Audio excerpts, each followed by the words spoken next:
everyone. So maybe before we start, let me share the story behind this panel to be heard in French. I think over the last convening, the Mojalo Foundation got some complaint, I would say, from the French-speaking community that all the sessions are heard in English. So I think the Mojalo Foundation decided to include at least one session in French. So if you want to practice your French, that's the good time. Otherwise, please use the device on the table. So the session will be on the IIPS progress in West Africa, especially we'll be focusing on the case of Togo. So for this panel, we will have Molly. Please, Molly, join me on the stage. He's the CTO of the Ministry of Digital Economy in Togo. We have Guillaume from KPMG. Guillaume. And we have Olivier Manzi from the Mojalo Foundation. Donc, bonjour, chers panélistes. C'est un plaisir pour moi de vous avoir dans ce panel pour parler spécifiquement du progrès sur les systèmes de paiement instantané et inclusif en Afrique de l'Ouest. Alors, peut-être avant de rentrer dans le vif du sujet, je vais simplement vous laisser vous présenter. Présenter qui vous êtes et votre organisation. Je vais commencer par Morley.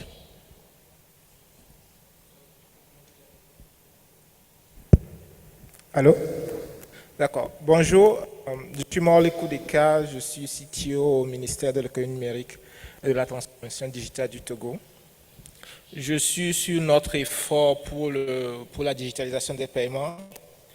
Je suis également l'architecte technique sur notre projet EID qui est basé sur Mozi. Merci beaucoup. Merci Mollet. Guillaume?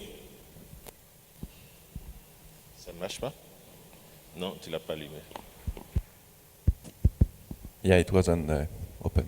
Guillaume Petitpart, moi je suis responsable des sujets paiement, cash management au sein de KPMG France et on accompagne un certain nombre de pays aujourd'hui dans la trajectoire de digitalisation, dont les pays d'Afrique de l'Ouest et le Togo en particulier, avec Morley, avec qui nous partageons un projet très intéressant dont on va vous parler. Merci Guillaume. Manzi? Je suis Olivier Manzi. Je suis chargé de l'implémentation technique des phases pilotes de Mojalo. J'aide les gens qui veulent adopter la plateforme à tester la solution. Merci. Je me rappelle des premières années quand j'ai rejoint African Enda, quand on parle avec les parties prenantes de la possibilité pour elles d'explorer des solutions open source, elles étaient pratiquement effrayées. Aujourd'hui, on a noté une tendance à aller justement vers ce type de technologie et le Togo a décidé justement d'implémenter un système qui sera basé sur la technologie de Mojalo. Alors, je voudrais demander d'abord à la genèse derrière cette décision. Est-ce que, Morley, tu peux nous expliquer c'est quoi le contexte justement de ce projet et pourquoi le Togo a décidé d'aller vers ce type de solution? Merci Jamelino. Sur le sujet du choix de l'open source, spécialement Mojalo, je vais dire que c'était pas trivial en fait. Effectivement, l'open source offre des possibilités d'ouverture de code, de sécurité qu'on connaît tous et qui fait que ces derniers temps, les gouvernements vont vers ces solutions-là. Mais dans le cas particulier du paiement, il fallait prendre en compte d'autres éléments, notamment la facilité d'implémentation et aussi l'objectif primaire, spécialement de notre gouvernement, d'arriver à atteindre un niveau où cette infrastructure peut prendre en compte les couches les plus défavorisées et aussi les acteurs les moins disants en termes de capacité. Donc, il fallait choisir une solution qui nous assurait sur le long terme des coûts récurrents assez bas, de telle sorte qu'on n'ait pas à les répercuter sur la tarification des utilisateurs et l'onboarding des divers participants. Un autre élément qui a été pris en compte était, comment dit-on, en termes de paiement, on parle essentiellement d'échanges avec des parties diverses, d'échanges de fonds qui va se traduire en échange de biens. Si on met la chose dans le contexte d'un pays et on sort un peu au niveau sous-régional et ensuite au niveau continental, il faut s'assurer que l'infrastructure qu'on choisit à terme va pouvoir dialoguer avec toutes ces parties prenantes-là de façon fluide. Initialement, en considérant nos propres délais, on avait considéré une implémentation interne, mais en ce moment, nous avons eu la chance de participer à un événement Mojalo et on a vu qu'il y avait un effort considérable que les équipes Mojalo mettaient sur la prise en compte des transactions transfrontalières. Et on s'est dit que c'est une bonne opportunité pour anticiper sur l'étape que nous essayons d'atteindre, c'est-à-dire l'interopérabilité non seulement à l'échelle de notre pays, mais à l'échelle sous-régionale. Et c'est tous ces éléments qui sont entrés dans notre choix pour cette solution-là. Merci. Note est prise de ces différentes motivations. Alors, KPMG est en train d'accompagner le Togo dans la mise en œuvre de ce projet. Et je vais me retourner vers Guillaume pour bien comprendre le rôle que KPMG est en train de jouer dans la mise en œuvre du projet, mais aussi les motivations qui sont les vôtres en termes de positionnement, mais aussi en termes de vision sur l'inclusivité des systèmes de paiement dans la région de l'Afrique de l'Ouest. Merci. Alors effectivement, j'ai quelques slides que j'ai préparés pour aider le discours, qui vont être en anglais d'ailleurs, donc ce sera encore plus simple. Alors effectivement, ce projet qu'on mène avec Morlaix, en fait, il fait partie d'un grand programme de digitalisation qu'on a commencé par la stratégie et qui notamment vise à couvrir les six grandes catégories de contraintes aujourd'hui que l'on observe sur les pays africains, mais sur les pays qui sont en digitalisation finalement de leur système de paiement. Le premier, c'est un sujet de gouvernance, finalement. On s'aperçoit qu'il y a peu de collaboration entre banques et entre les acteurs financiers de façon générale. Le deuxième, c'est l'éducation, où on s'aperçoit effectivement que les citoyens sont encore très ancrés dans une culture cash et parfois ont connu des sujets de fraude qui fait effectivement qu'il y a une aversion un peu effectivement sur ces usages du digital. Le troisième champ de contrainte, c'est le prix des équipements finalement, que ce soit côté citoyen comme côté des marchands, donc des terminaux de paiement ou des téléphones. Le quatrième, qui est le cœur du sujet que l'on couvre aujourd'hui, qui est un switch d'interopérabilité, puisqu'on a des acteurs installés, qui sont les banques, les telcos et les fintechs, qui ne sont pas interopérables, et donc effectivement ça empêche d'avoir une inclusion pour les citoyens. Le sujet d'écosystème également, où l'idée c'est que la digitalisation soit complète sur l'ensemble des verticaux de son économie. Sinon finalement ceux qui ne sont pas digitalisés vont être des portes de sortie du cash et on n'aura pas finalement une pleine inclusion digitale. Et là le gouvernement doit montrer un peu l'exemple avec des cas digitaux. Et le dernier qui est la distribution.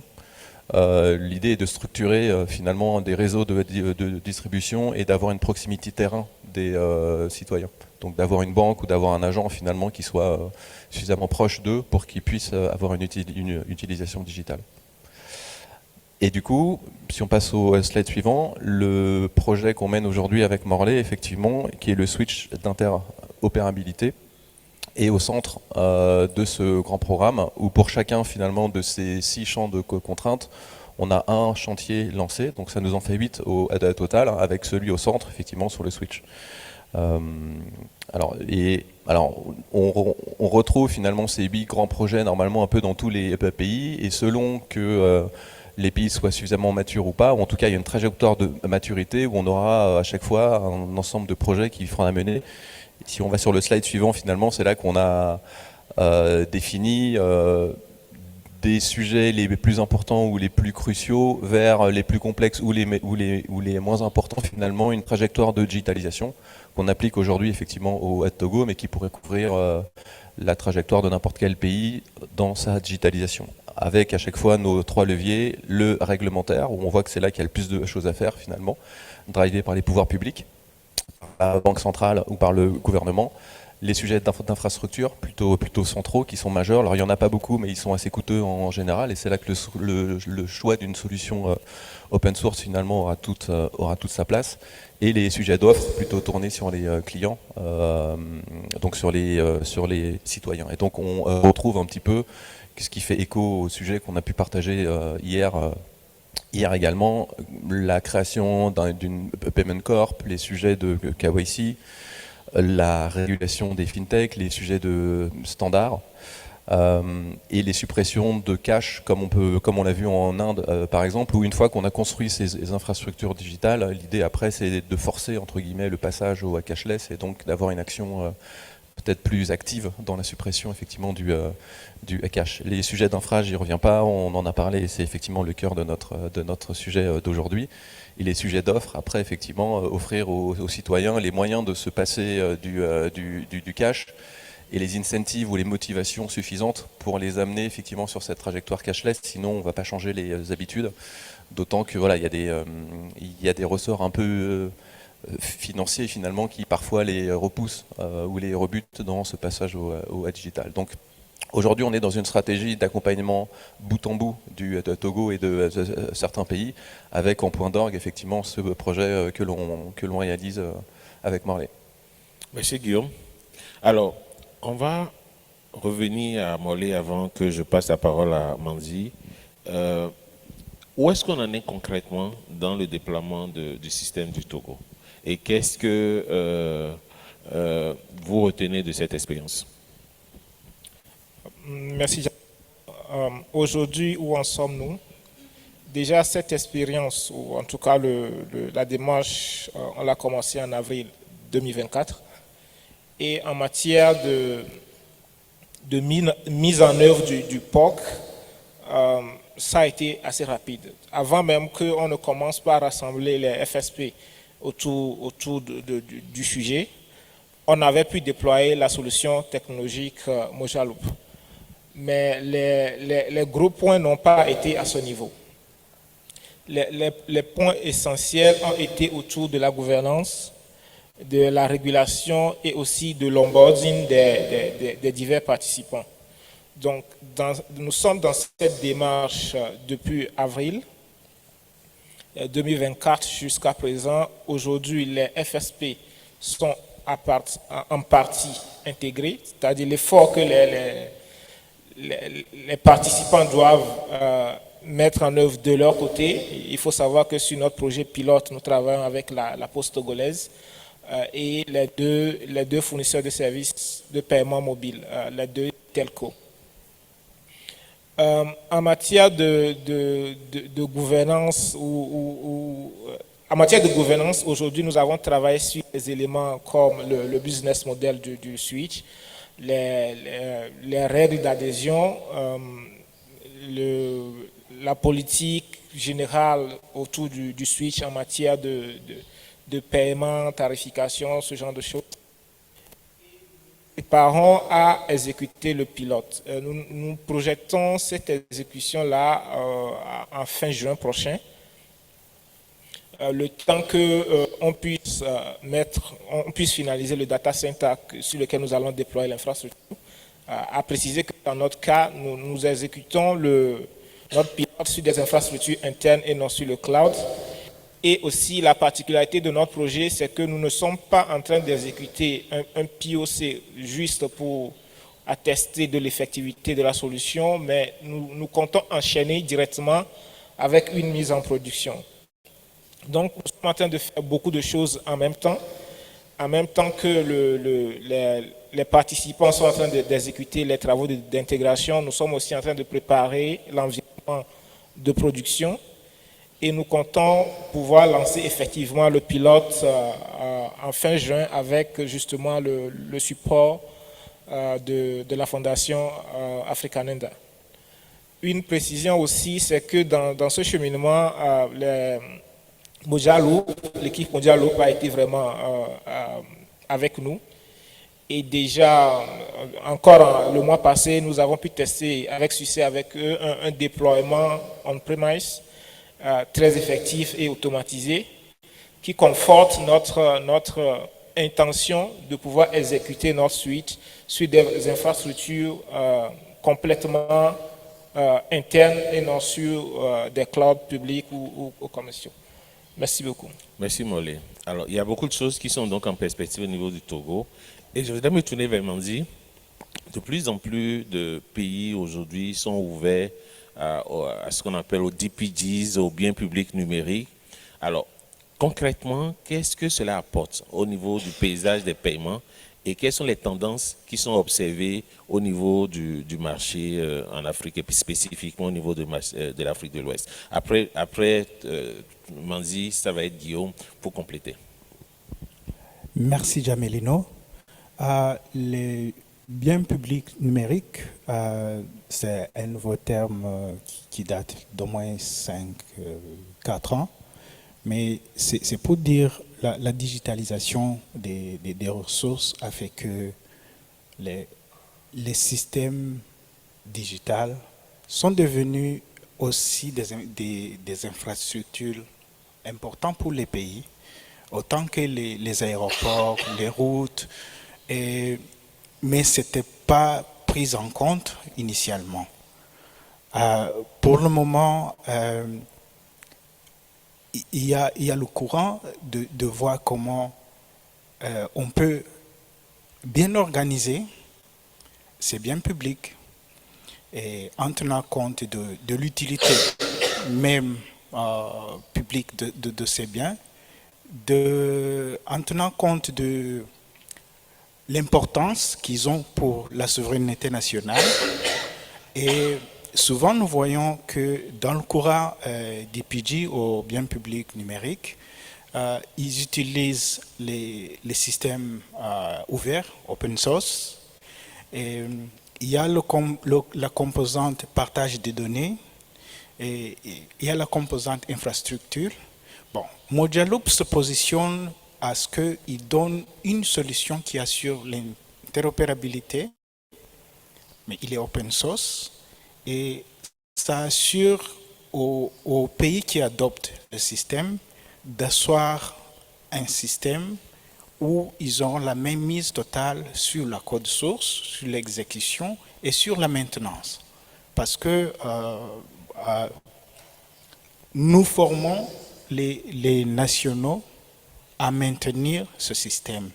Et ça assure qu'ils ne seront pas dépendants des gens extérieurs pour entretenir leur infrastructure critique. Merci. Merci Manzi pour cette différence d'avantage. Guillaume, en termes de coûts, notamment, est-ce que des plateformes comme celle-là apportent une dynamique nouvelle au niveau des acteurs du paiement? Alors, oui, certainement.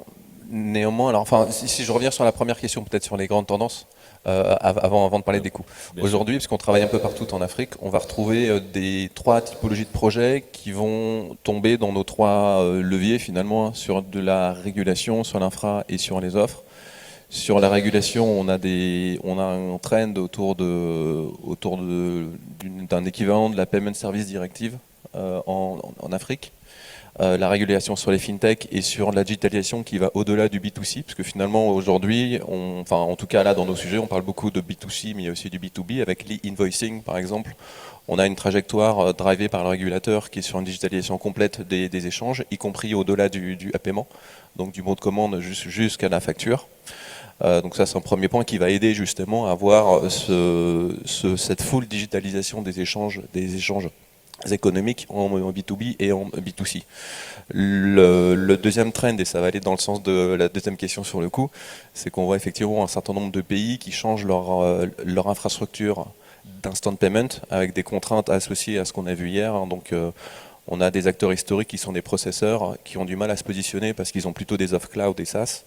Avec un coût de run certes inférieur puisqu'il n'y a pas de build, mais qui pose le problème d'avoir une infra on-premise et donc d'avoir une souveraineté pour ces banques centrales et ces ces différents pays. Donc je vais y revenir par rapport au sujet de coût. Et le troisième trend de projet qu'on voit aujourd'hui, effectivement, c'est sur la partie offre, plutôt sur du B2C avec tout ce qui va toucher aux wallets et au shift des wallets portés par les cartes, plutôt vers les wallets portés par des instant payment, dont l'infrastructure d'instant payment devient un sous-jacent et un prérequis. Donc parfois on a une étape où on a un passage intermédiaire par un wallet carte avant d'aller sur un wallet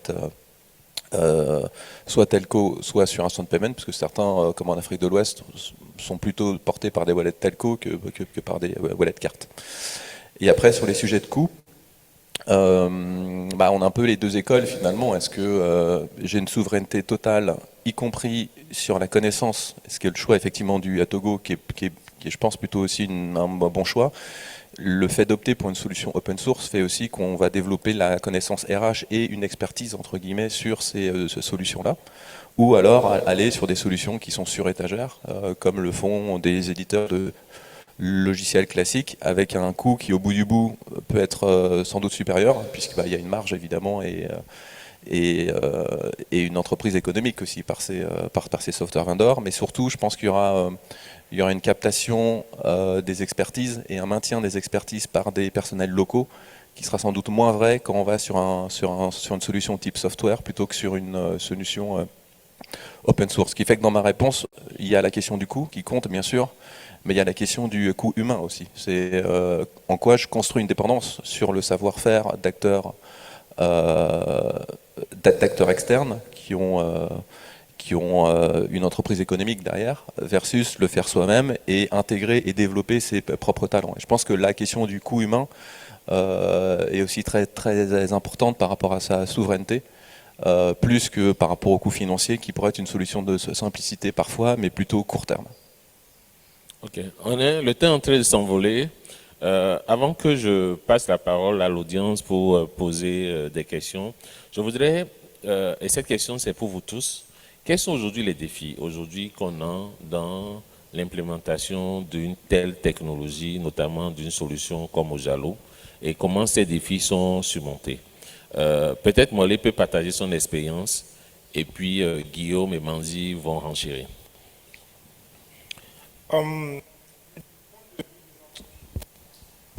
Du point de vue de notre le premier défi est certainement la collaboration avec les participants et le contexte régional du Togo en particulier. Notre projet a été lancé conjointement avec le ministère des Finances et le ministère de l'économie numérique et avec 3 participants au pilote, plus une microfinance, plutôt une fintech qui devait jouer le rôle d'émetteur d'ordre de paiement tierce. Ce que nous avons constaté, et peut-être que c'était une conjecture liée au fait que sur la même période, il y avait une initiative régionale, c'est que la conciliation de l'effort national avec l'effort parallèle régional a un peu ralenti les choses. Mais au-delà de ça, il s'agit, quand on parle d'interopérabilité, il s'agit aussi d'arriver à fonctionner ensemble et donc à élaborer les règles qui vont régir cette façon de fonctionner. Donc entre les divers participants, il fallait prendre le temps de discuter de quelles peuvent être les règles. J'ai tantôt évoqué les règles d'adhésion, j'ai évoqué le business model. Le Togo envisage aussi ou considère aussi que le trésor public doit être sur cette infrastructure.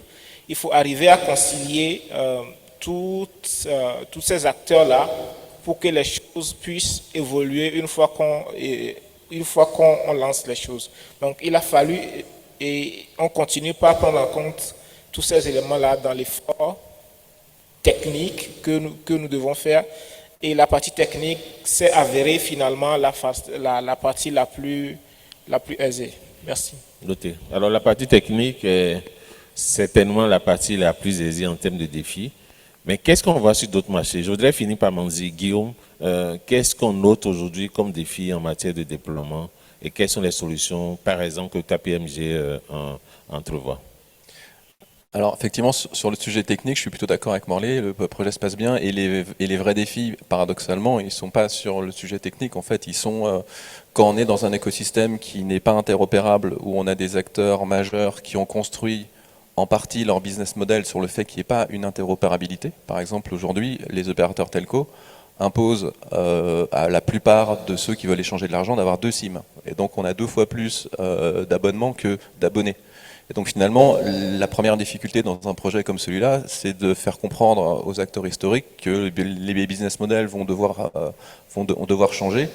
Et donc certains sont à contre-courant finalement de ce qu'on voudrait faire avec un tel projet. Donc il y a un alignement politique que doit amener la force publique. D'ailleurs, qu'on voit dans les 3 leviers, le nombre de projets, il est un peu, ça montre un peu les efforts que chacun doit faire. Et on voit que c'est dans la partie réglementation qu'on a le plus d'efforts qui doivent venir de la force publique pour aligner les acteurs, pour casser certains monopoles, comme on l'avait avec certains opérateurs telco. La partie offre, évidemment, où il y a un certain nombre de projets, et la partie infra. Donc la majeure difficulté, effectivement, a plutôt été d'aligner et de convaincre les acteurs autour de ce projet-là et de construire des business models qui continuent de leur être favorables et qui les rend viables finalement dans le temps, surtout les opérateurs telco qui aujourd'hui voient la majeure partie des flux wallet passer. Et donc il a fallu convaincre et surtout construire un nouveau modèle d'économie où chacun y trouve son compte. Sur le projet technique, effectivement, je pense que ça se passe très bien, grâce à vous. Et c'est vrai que ça peut paraître paradoxal, mais on a moins de sujets techniques que de sujets politiques et de big case, effectivement. Noté. Manzi? Merci. Le plus gros des problèmes qui se montrent un peu partout, c'est la connaissance des technologies utilisées pour Mobile Loop. Sur terrain, nous devons former les gens à être capables de maintenir ce système. Le premier problème est humain. Le deuxième, c'est la régulation domestique. Vous trouverez que certains pays, ils exigent d'avoir les données de leurs citoyens dans leur pays, alors que le système initialement était conçu pour être sur le cloud. Donc ça a exigé que les ingénieurs s'adaptent à cette exigence. Et le troisième, c'est traditionnellement les banques, les télécoms, comme ils sont en compétition, ils hésitent à se connecter à ces systèmes. Donc il y a le problème de se connecter à l'interopérabilité, ce qui demande parfois les banques centrales ou les autorités à les pousser un peu. Bon, cette résistance cause un peu du retard à l'implémentation. Merci. Merci Manzi. On est à la fin de ce panel. On n'a plus beaucoup de temps. Je vais prendre quand même une question au niveau du public et puis on pourra clôturer. Alors, est-ce qu'il y a une question au niveau du public? Marcos? Okay, so we got two.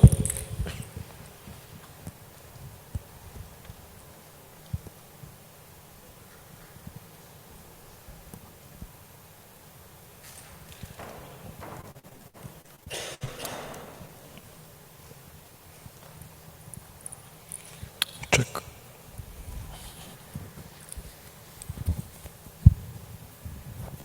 Thank you so much, Innocent. I think the conversation is going quite well. I just have a few questions.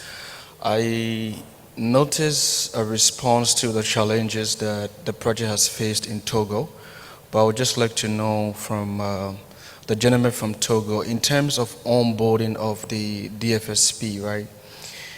can you take us through the sequencing? Who came first in terms of the bank and the non-bank financial institutions? And in terms of resistance, what did you experience and how did you go over and beyond the resistance to have them onboarded to the platform? That would be a question for me. Thank you. Merci beaucoup. Je voudrais revenir sur la dernière question et sur, comment dirais-je, les idées que M.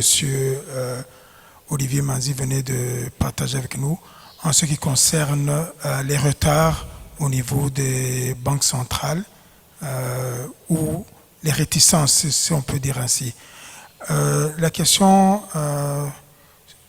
concerne sur le point quelles seraient les raisons pour lesquelles les banques centrales ont cette résistance ou ces retards selon vous, Monsieur Olivier Manzi.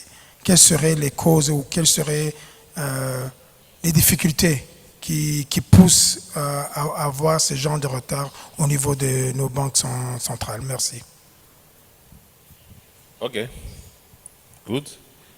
It was the last question, right? Okay. So the first question was, la première question sur l'onboarding des acteurs et cette question à Morley. D'accord. En termes d'onboarding, spécialement pour notre projet, on travaille, comme je le disais, avec la Poste togolaise et les deux telcos. Donc, dans le cadre du projet, c'est avec ceux-là que nous faisons l'onboarding. Il a fallu leur expliquer le contexte du projet, ce qu'on essaie de faire et engager les efforts techniques.